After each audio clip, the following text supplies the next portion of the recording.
Welcome, everyone. So, in our lecture series on phenomenology, we've really been building towards this, a pivotal moment. Today, we're going to take a pretty radical step. We're going to follow the philosopher Edmund Husserl down a path he called the Cartesian Way. And our destination? Well, it's the very foundation of our experience. It's a journey that, honestly, might just change how you see the world and even yourself entirely. All right, so here's our game plan. Here's how we're going to tackle this. First, we're going to look at the world we all live in, but let's face it, rarely ever really question. Then we'll get into Husserl's really powerful method for hitting the pause button on our assumptions, a move he calls bracketing. After that, we dive into the huge question of what's left over, and that leads us straight to discovering what he calls the pure ego. And finally, we'll see how this whole process completely turns the relationship between our minds and the world on its head. Okay, so let's start where we all live, every single day. Husserl has a name for this, the natural attitude. Just think about your day so far. You woke up, you dealt with things, people, ideas, and the whole time you were working under the basic assumption that this world is just there. It's the reality we're swimming in, but one we almost never stop to question in a deep philosophical way. And Husserl just nails it with this quote. He talks about this universal belief in being that's just flowing through our lives, holding everything up. The world, he says, is something we're constantly taking for granted. This isn't a decision we make. It's this deep, unspoken, unexamined assumption. We just act as if the world is out there, totally objective and separate from us. And for phenomenology, that very assumption is where we have to begin our investigation. So yeah, that's what he calls the natural attitude. It's basically our autopilot mode, right? We're completely absorbed in the world, worrying about our next class, thinking about getting coffee, just dealing with life. We're totally preoccupied with the contents of the world. But what we almost never do is hit pause and ask that giant foundational question. Wait a second. How is it even possible that there is a world for me, for us? How does it even show up to my consciousness to begin with? Okay, so if the natural attitude is our default setting, how in the world do we break out of it to do philosophy? Well, Husserl, taking a page from René Descartes and his famous method of doubt, comes up with his own radical move. But here's the key. It's not about doubting the world. It's about shifting our entire perspective to open up a brand new territory for us to explore. And that move is called the epoché. So the crucial point here, and you really got to get this, is that the epoché is not about becoming a skeptic. We're not saying the world is an illusion or that it doesn't exist. Not at all. Think of it as a methodological tool. We're deliberately setting aside, or putting in brackets, our belief in its existence, just to see what else we can notice when that belief isn't dominating the picture. So this whole bracketing thing can really be broken down into 3 steps. First, you have to actually acknowledge your default setting, that belief in an independent world. Second, you perform the approach.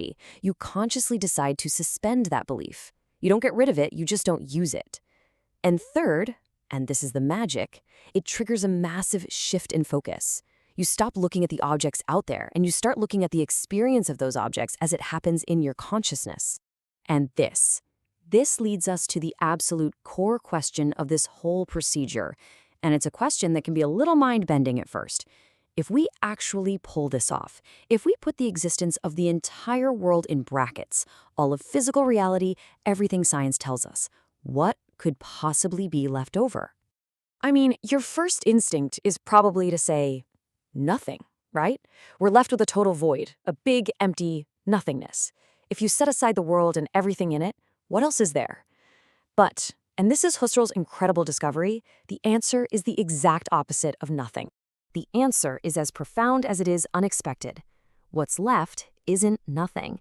In fact, what's left is the one and only thing whose existence is absolutely undeniable, the stream of consciousness itself. The act of perceiving, of remembering, of doubting, of feeling, that entire conscious life in which the world was appearing is still right there. See, we haven't lost the world. We've just shifted our focus onto the phenomenon of the world, on how it's experienced. And Husserl puts it just beautifully here. He says, we have not lost anything, but have gained the whole of absolute being. This is the whole point of the epoché. We didn't delete the world. What we did was gain access to the very field, the field of pure consciousness, where the world gets its meaning, its structure, its very reality for us. Okay, so now that we've isolated this realm of pure consciousness, we can ask a new question.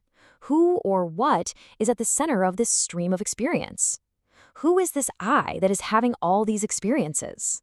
Now, this next part is absolutely crucial. And honestly, it can be a little tricky to wrap your head around at first. When we bracketed the world, we bracketed everything in it. And that doesn't just mean chairs and trees. It also means our own bodies, our personalities, our personal memories and histories. The you that's sitting in this class right now, the you with a name and a past, that whole concept of yourself as a person in the world, that got put in brackets too. So this forces us to make a really critical distinction. On one side, you've got the psychological ego. That's the person you think of as me. That's the self that psychologists study with a history and a personality. But after we do the reduction, what's left is what Husserl calls the transcendental ego. Think of this not as a person, but as the pure anonymous viewpoint from which all experience happens. It's like the silent witness, or maybe the screen on which the movie of your life, including your own personality, is being projected. And this discovery, this idea of a deeper, transcendental subjectivity, this is what lets Husserl draw a really sharp, definitive line in the sand. He argues that what he's doing, phenomenology, is fundamentally radically different from the science of psychology. And believe me, this was a distinction he was absolutely passionate about. And this table here really lays it all out. Look, psychology operates from within the natural attitude. It studies the mind as if it's just another object in the world, alongside brains and social behaviors. But transcendental phenomenology, it operates from the phenomenological attitude after we've done the epoche. Its object isn't something in the world. Its object is the very subjectivity for which a world can exist in the first place. And that's why Husserl saw it as more than just another science. For him, it was the foundational science. So this brings us to our final stop on this journey, and it's maybe the most radical, and I'll admit, difficult conclusion of them all. If the world appears to this transcendental subjectivity, well, what does that tell us about the nature of the world itself? And the answer is found in Husserl's very tricky but absolutely essential idea of constitution. Now, let's be super clear here. This does not mean your mind creates the physical universe out of thin air. No. Constitution is about the process where the world becomes a meaningful world for us.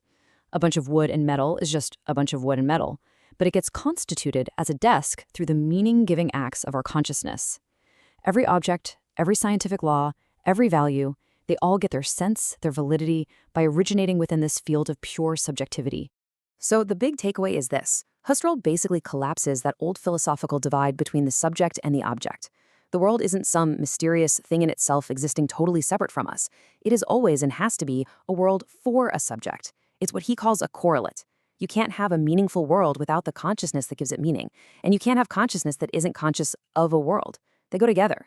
And this, right here, is the profound philosophical landscape that Husserl opens up for us. By tracing the world all the way back to its origins in our own conscious life, phenomenology gives us more than just a new method. It fundamentally changes our entire relationship with reality. It forces us to grapple with this huge question. If the very meaning of reality is born in us, what does that say about the ultimate nature of the world? And that's the question I want to leave you all with today.